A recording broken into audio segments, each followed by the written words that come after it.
शैक्षणिक संख्याशास्त्राच्या या सत्रामध्ये आपलं सर्वांचं स्वागत आहे आणि आजचा आपला विषय आहे प्रमाण विचलन.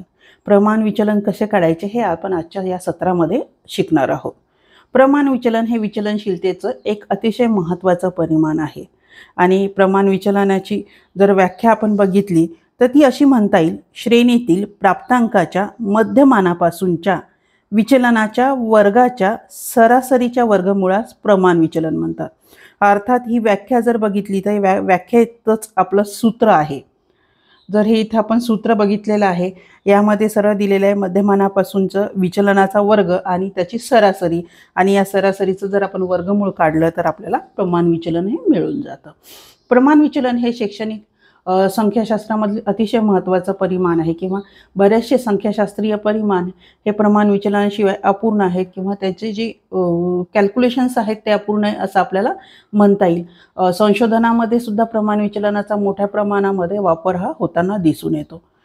प्रमाण विचलनात जेव्हा वर्गांतर हे मोठ्या प्रमाणात किंवा साधारणतः जर प्राप्तांक हे जास्त असतील 60, 70, 80, तेव्हा आपल्याला त्या प्राप्तांकाला वर्गांतर आणि वारंवारितेच्या स्वरूपामध्ये मांडावं लागतं आणि ह्या वर्गांतर आणि वारंवारितेच्या स्वरूपात मांडल्यानंतर त्याचं एक विशिष्ट असं सूत्र आहे, ज्याला आपण म्हणू शकतो SD, ज्याला स्टँडर्ड डेव्हिएशन, प्रमाण विचलनाला इंग्रजीमध्ये स्टँडर्ड डेव्हिएशन म्हणतात, म्हणून SD किंवा एक सिग्मा नावाचं एक नोटेशन आहे, त्यांनी हे दर्शवलं जातं. बरोबर I वर्गमुळामध्ये त्याला समेशनचं चिन्ह आहे, समेशन ऑफ FD स्क्वेअर भागिले n वजा समेशन ऑफ FD भागिले n या पूर्णचा वर्ग, अशा पद्धतीचं हे सूत्र आहे.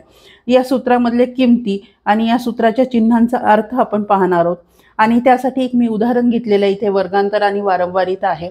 या वर्गांतरामध्ये 50 ते 54 ते 95 ते 99 अशा पद्धतीचे हे वर्गांतर आहेत आणि प्रत्येकाला एक विशिष्ट अशी वारंवारिता आहे.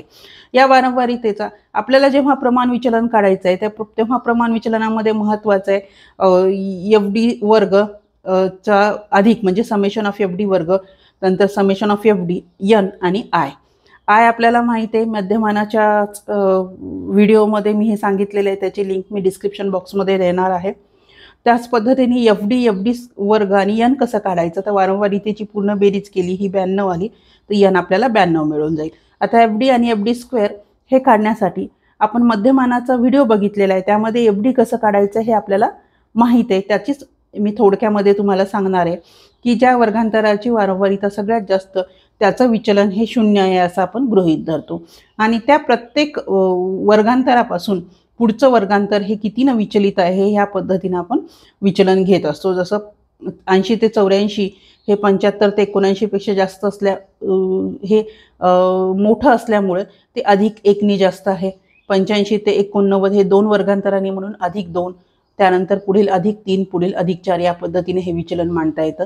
त्याच पद्धतीने 75 ते 79 पेक्षा 70 ते 74 हे वर्गांतर लहान असल्यामुळे -1, त्यापुढील -2, -3, -4 आणि -5 अशा पद्धतीने हे आपण विचलन घेत असतो.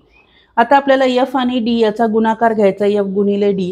त्या जर बघितलं तर अधिकनी जर इथेही ह्या संख्या आपण अधिक आहे, दिलेलं चिन्ह जरी दिलेलं नसलं तर इथे अधिक आहे असं आपण म्हणतो, म्हणून अधिक अधिकचा गुणाकार मात्र अधिक होत असतो आणि अधिक वजाचा गुणाकार हा वजा होत असतो. मग 14 गुणिले 1 14, 10 गुणिले 2 20, 6 गुणिले 3 18, 4 गुणिले 1 4, तसंच 15 गुणिले -1 15 -15, 12 गुणिले -2 -24, 10 गुणिले -3 -30, 4 गुणिले -4 -16, 4 गुणिले -5 -20. या पद्धतीने आपण FD काढलेला आहे आणि या FD मध्ये अधिकची बेरीज आणि वजाची बेरीज करून ह्या मधून आपण वजा जर केलं एकमेकांना, कारण हे चिन्ह वेगवेगळे आहेत, याचं अधिकचं असेल याचं वजाचं असेल, आणि ह्याला जर केलं तर आपल्याजवळ जे उत्तर आहे ते 49 आहे आणि वजाचं जर बेरीज बघितली जास्त असल्यामुळे वजाचं चिन्ह आपण इथे लावलेलं आहे, म्हणून समेशन ऑफ FD आपल्याला -49 आलेलं आहे. तशाच पद्धतीने आपल्याला FD स्क्वेअर भेटेल. D स्क्वेअर म्हणजे काय, D चा वर्ग, आणि इथे बघितलेलं आहे जर D चा वर्ग बघितला तर ह्या वजा गुणिले वजा अधिक होतो, त्यामुळे हे सगळंच अधिक होणार आहे. मग आपण इथं करून घेऊया, कारण आपल्याकडे FD आहे. 4 गुणिले 4 16, 3 गुणिले 18 54, 2 गुणिले 20 40, 1 गुणिले 14 14, 0 गुणिले 0 0, वजा 15 गुणिले वजा 1 15, वजा 2 गुणिले 24 48, वजा 3 गुणिले वजा 30 90, वजा 4 गुणिले वजा 16 64, वजा 5 गुणिले वजा 20 100 आणि याची जर बेरीज केली तर ती 441 अशी येते. आता आपल्याजवळ यन दिलेलं आहे 92, एफ डी आहे वजा 49, एफ डी स्क्वेअर आहे वजा 141 आणि आय हे यामधलं वर्गांतर लांबीची 5 आहे. तर एस डीमध्ये आता हे सगळेच आपल्याजवळ चिन्हांचे किमती आलेल्या आहेत. या किमती आपल्याला या सूत्रामध्ये ठेवायचे आहेत. 5 गुणिले 441 भागिले 92 वजा 49 भागिले 92चा वर्ग. आता वजाचा वर्ग हा अधिक होत असतो आणि ह्याला आपल्याला कॅल्क्युलेटरचा वापर करावा लागतो, अर्थात गणकयंत्राचा वापर करावा लागतो. आणि गणकयंत्राचा उपयोग करून आपण जर हे कॅल्क्युलेशन्स करून घेतले तर 5 गुणिले वर्गमुळात 4.79 वजा 0.284 अशा पद्धतीनं हे आहे. याचाही वजाबाकी जर करून घेतली तर वर्गमुळात 4.51 असा आहे. आणि याचा वर्गमूळ जर आपण काढला तो ही कॅल्क्युलेटरच्या सहाय्याने आपल्याला काढता येतो. तर 2.12 म्हणजेच 5 गुणिले 2.12 जर काढलं तर उत्तर आहे 10.6.